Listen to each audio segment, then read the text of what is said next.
Embarrassing and painful loss to take, but Atletico Madrid thoroughly deserve करते हैं because उन्होंने Real Madrid को completely outclass किया हर वो डिपार्टमेंट में। चाहे आप एरियल ड्यूल से लेके अगर आप डोमिनेशन तक की बात करें तो majority of the game Atletico Madrid ने रियल मैड्रिड को डोमिनेट किया। अब अगर आप इस स्क्रिप्ट की बात करो तो ये स्क्रिप्ट हम लोग पिछले सीजन देख चुके हैं। पिछले सीजन हमने ऐसी परफॉर्मेंसेस देखी थी और जब शाबी अलोंसो आए थे तो हमने एक्सपेक्ट किया था कि विल परफॉर्म बेटर, और हमने करा भी। अगर आप हमारी परफॉर्मेंसेस की बात करें तो हमने बहुत सारी इंप्रूवमेंट्स आपको इस रियल मैड्रिड की साइड में देखेंगी।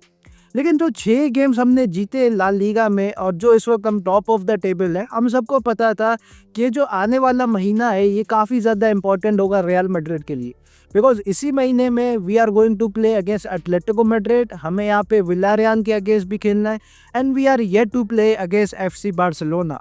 फर्स्ट बिग टेस्ट है यहाँ पे शाबी अलोंसो के लिए, और unfortunately Atletico Madrid completely humiliated Real Madrid 5-2।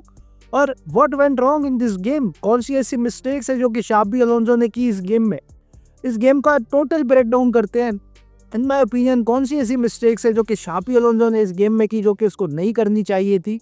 So in detail में सारी चीज़ों के ऊपर बात करते हैं। Lineup, defence, Alvaro Carreras, Dean Huijsen, सारी चीज़ों के ऊपर एक एक करके बात करते हैं। बट उससे पहले do like the video and do let me know about your thoughts in the comment section. What do you think about this game?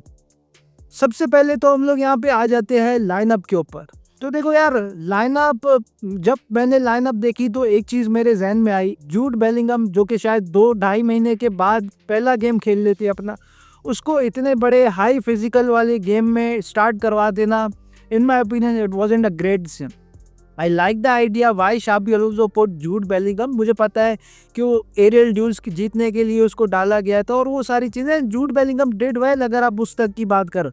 But अगर आप 20-25 मिनट यहाँ पे उठा के देखो तो क्लियरली लग रहा था कि जूड बेलिंगम फिट नहीं थे और जूड बेलिंगम को ज़बरदस्ती खिलाएगा। मेरे ख्याल से यहाँ पे जूड बेलिंगम बैंक से आके एक बेटर परफॉर्मेंसेस दे सकते थे रियल मैड्रिड के लिए इन माय ओपिनियन, और मेरे ख्याल से यही बेटर होता कि आप हाई फिजिकल वाले गेम में यहाँ पे जूड बेलिंगम को 60 मिनट पे सब्स्टिट्यूट करते या 78 मिनट पे सब्स्टिट्यूट करते। अब अगर आप एटलेटिको मैड्रिड की लाइनअप की बात करो तो एटलेटिको मैड्रिड का लाइनअप देखने के बाद क्या चीज़ आपके जहन में सबसे पहले आई होगी? सोर्लोथ। बिकॉज जब सोर्लोथ खेल रहे थे तो उनकी आइडेंटिटी क्लियर थी। They will put the crosses in the real Madrid penalty box, और उसी चीज़ में हमने स्ट्रगल किया। अगर आप देखो तो जो गोल्स हमने कंसीड किए हैं उसमें रियल मैड्रिड ने ब्लेंडर्स मारे। क्या 30 गोल्स हमने कंसीड किए हैं ऑनेस्टली स्पीकिंग। ऐसे गोल जो कि शायद हमें कंसीड नहीं करने चाहिए थे। डीन हॉयसन की बात करो तो I expected a lot better from dean Huijsen.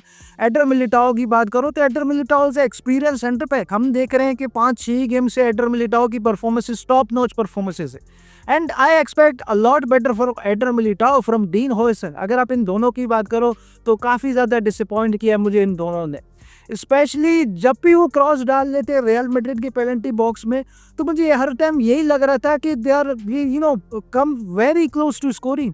Even कि अगर आप देखो तो जब 2-2 था फर्स्ट हाफ में भी उन्होंने एक डिलीवरी डाली थी एंड ऑलमोस्ट वो तीसरा गोल स्कोर कर गए थे। रियल मैड्रिड ने हर गोल सेट पीसेस पे यहाँ पे कंसीड किया है और मेरे ख्याल से यहाँ पे हमें इस चीज़ के ऊपर काम करना पड़ेगा। रामोस, कैसेमेरो के जाने के बाद रियल मैड्रिड जो एरियल थ्रेट है ना, जो सेट पीसेस पे रियल मैड्रिड जिस तरीके से डिफेंड करती है, we are very very pathetic in the set pieces and we need to figure this out. Xabi Alonso needs to figure this out. Alvaro Carreras, again I am very disappointed with Alvaro Carreras, specially जिस तरीके से उसने पूरा season start किया था। Expectation बहुत ज़्यादा high थी उससे आज के गेम में। अगर आप बेनफिका वाला लास्ट गेम उठा के देखो तो Alvaro Carreras was wonderful against Atletico Madrid, और यही परफॉर्मेंस हम चाहते थे कि वो आज दें वंडो मेट्रोपॉलिटानो में against Atletico Madrid real Madrid की जर्सी में। बट काफ़ी ज़्यादा डिसअपॉइंटिंग लगे हैं मुझे। गोंजालो सिमेओने के अगेंस्ट उन्होंने एक भी ड्यूल नहीं जीता, which was very unfortunate. I know उसका फर्स्ट गेम था वंडो मेट्रोपॉलिटानो में, नर्व जो थे वो that come in to play. But again, you expect a lot better from Alvaro Carreras, from all these boys. Especially अगर आप defensively बात करो तो डिफेंसिवली आई थिंक हमें बेटर करना चाहिए था। हमें अपने क्रॉसेस बेटर डिफेंड करने चाहिए थे, जो कि हमने नहीं किए और जिसकी वजह से ही हम लोगों ने आज का गेम जो है एटलेटिको मैड्रिड को प्लेट में रख के दिया। Now let's talk about the midfield. और सबसे पहले तो I want to talk about Federico Valverde. And I think हमें अनकंफर्टेबल वो जो कन्वर्सेशन है रिगार्डिंग फेडरिको वेलवर्डे, मेरे ख्याल से हमें अब वो करनी चाहिए। आई थिंक अगर आप फेडरिको वेलवर्डे का सीज़न देखो तो सीज़न उस तरीके से स्टार्ट नहीं हुआ जो कि शायद हम एक्सपेक्ट करते थे। इवन क्रूज के जाने के बाद जब आप नंबर 8 की जर्सी लेते हो, so you want your number 8 to control the midfield, control the tempo, जो कि शायद फेडरिको वेलवर्डे वो करते हुए हमें नहीं दिखे। अगर आप ओरेलियन चौमेनी की परफॉर्मेंस देखे तो pathetic kind of a performance. पहला गोल जो हमने कंसीड किया, it was Aurelien Tchouameni smell. I think he should have headed that ball again. But Federico Valverde, हमें उसकी परफॉर्मेंस अगर आप देखो तो not up to the mark. और I think this is the time कि शापी अलोंसो को यहाँ पे he has to take the responsibility. आपने विनीशियस जूनियर को बेंच किया, यहाँ पे किसी ने आपके आपके उस चीज़ पे क्वेश्चन मार्क नहीं किया कि आप क्यों विनीशियस को बेंच कर रहे हो। But I think we need to talk about Federico Valverde. He is not performing up to the level जो कि शायद हम उसे एक्सपेक्ट करते हैं। So do I want Federico Valverde to be best in the next games? I think हमें Federico Valverde को भी एक वेकअप कॉल मिलनी चाहिए कि आप अनडिस्प्यूटेड स्टार्टर नहीं हो। If you perform up to the level जो कि आपको करना चाहिए तब आप स्टार्ट करोगे, वरना आप नहीं करोगे। We have Dani Ceballos in the bench. I think Dani Ceballos को यहाँ पे स्टार्ट करना आना चाहिए until and unless Federico Valverde की फॉर्म वापस नहीं आ जाती। Again I am very disappointed with Aurelien Tchouameni again. इनकी अगर आप बात करो तो पूरी टीम ने मुझे डिसअपॉइंट किया। एक ऐसा बंदा है जो कि इस गेम में अपना सर जो है वो फ़ख्र से ऊंचा खड़ा कर सकता है, और वो है Arda Guler. I mean what kind of a performance he put in. और मैं कहता था कि he is a wonderful player. शायद उसको ही गॉट द मैनेजर जो कि शायद उसको ट्रस्ट करे, and now he is producing numbers, he is producing performances. जिस तरीके से उसने एम्बापे को फाइंड किया, out of nowhere we scored that goal, और it was Arda Guler brilliance, it was Kylian Mbappe's brilliance. And then again मतलब what a beautiful goal he scored. And उन लोग के जो रिसीव्स थे, जो सब्स्टिट्यूशंस थे आज के गेम में, उन पे बहुत ज़्यादा क्वेश्चन मार्क्स हैं। सबसे पहले तो आप अर्दा को यहाँ पे सब्स्टिट्यूट कर देते हो, जो कि मेरे ख्याल से एक ही प्लेयर था जो कि अपना 100% पिच पे दे रहा था। He was good, he was creating, he was scoring goals, और आपने वहाँ पे सब्स्टिट्यूट किया। आपको वहाँ पे जूड बेलिंगम को करना चाहिए था, आपको वहाँ पे फेडरिको वेलवर्डे को करना चाहिए था। अगेन आप यहाँ पे डैनी कार्वाल को सब्स्टिट्यूट करते हो। समझ आता है कि यहाँ पे वो इंजर्ड थे डैनी कार्वाल, उसकी जगह पे आप राहुल एसेंसियो को खिलाते हो। ओरेलियन चौमेनी को आप सेंटर बैक फोर्स करते हो। फेडरिको वेलवर्डे को आपको राइट बैक खिलाना था, लेकिन फेडरिको वेलवर्डे को आपने अपनी जगह से नहीं लाया। Federico Valverde played in that midfield department. Jude Bellingham, I don't understand कि वो इतना लंबा कैसे खेल गया after coming from that shoulder injury. बहुत बड़ी इंजरी थी इतने हाई इंटेंसिटी गेम में। सो शाबी अलोंसो की जो कोर्स थी आज के गेम में, वो भी बहुत ज़्यादा क्वेश्चन मार्क्स थी। इसलिए जब 67वें मिनट पे यहाँ पे एटलेटिको मैड्रिड ने सोल्डर को सब्स्टिट्यूट किया था, वहाँ पे I think Xabi Alonso miss the trick.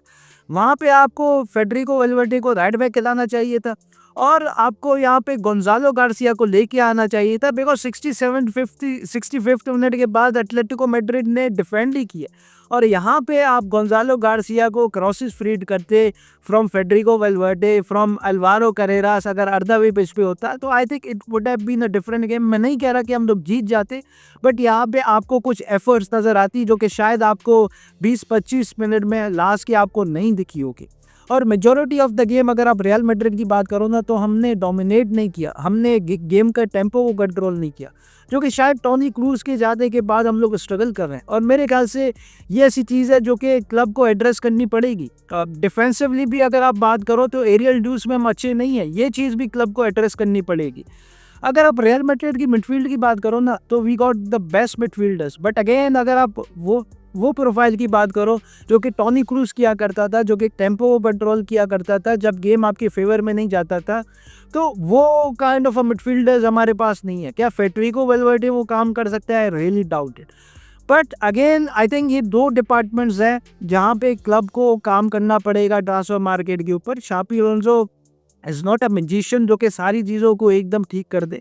आप एक प्रोसेस से जब गुजरते हो तो वो सारी चीज़ों में आपको टाइम लगता है। एंड आई थिंक वक्त के साथ साथ परफॉर्मेंसेज इंप्रूव होंगी, but again I expect a lot better from Xabi Alonso, but not only Xabi Alonso, but मैं इन प्लेयर से भी कहता हूँ कि मुझे एटलीस्ट यहाँ पे मुझे करेज दिखनी चाहिए इन प्लेयर्स की, रिस्पॉन्सिबिलिटी इन प्लेयर्स को भी लेनी चाहिए, जो कि अभी तक मुझे नहीं दिखी from these players. I hope के they will step up against Villarreal. Again Villarreal is not a easy game to be honest, कि जो मिस्टेक्स हमने की, Xabi Alonso and the players will learn from this game, and this is not the end of the world. Come on guys, we already won 6 games. अगर ये भी game हार भी गए so it doesn't make I think wake up call था real Madrid के लिए, shoppe Alonso के लिए, कि जो चीज़ें आप लोग गलत कर रहे हैं उन चीज़ों को आप लोग फिक्स करें early into the season. I think much needed wake up call था हमारे लिए. बट आप लोग अपना ओपिनियन दे, what do you think about the game. अपना ख्याल रखिए. Until then take care, peace out.